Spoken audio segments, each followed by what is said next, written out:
Ibrahim ben Hadam avait la réputation de soigner les cœurs des maux qui les affectent. Un jour, un homme vint le consulter et lui dit « Je suis un pécheur invétéré. Dis-moi quelque chose qui me dissuade de continuer dans cette mauvaise voie. » Ibrahim lui dit « Rappelle-toi 5 choses avant de commettre un péché et tu finiras par te repentir par la volonté d'Allah subhanahu wa ta'ala. »« Lesquelles, ô Ibrahim ?» demanda l'homme avec impatience.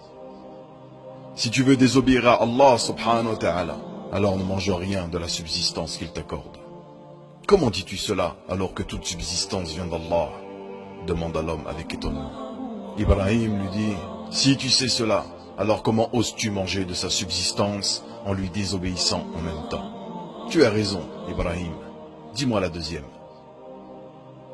Si tu veux désobéir à Allah, alors n'habite pas un pays qui lui appartient. » L'homme s'étonna encore plus et dit « Comment peux-tu dire une chose pareille alors que la terre entière appartient à Allah? Si tu es conscient de cette réalité, dit Ibrahim, trouves-tu convenable d'habiter son pays et de lui désobéir en même temps? Non, pas du tout, répondit l'homme. Dis-moi la troisième.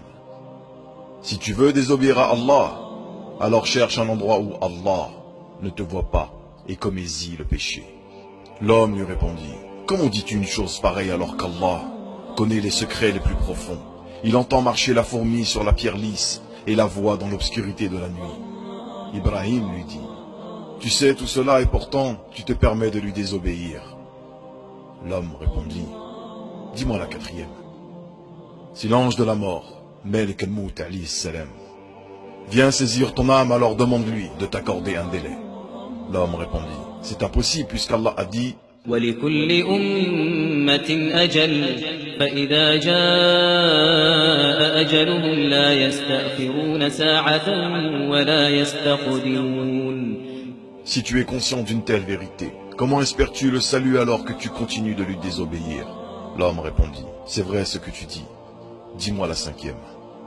Si les anges chargés du châtiment des damnés viennent à toi, pour t'emmener en enfer, alors ne va pas avec eux. À peine a-t-il entendu ces paroles que l'homme s'écria en pleurant. Cela suffit, ô Ibrahim, je demande pardon à Allah et je me repens près de lui. Il ne cessa depuis d'adorer Allah jusqu'à sa mort. Wa as-salam ala man ittaba.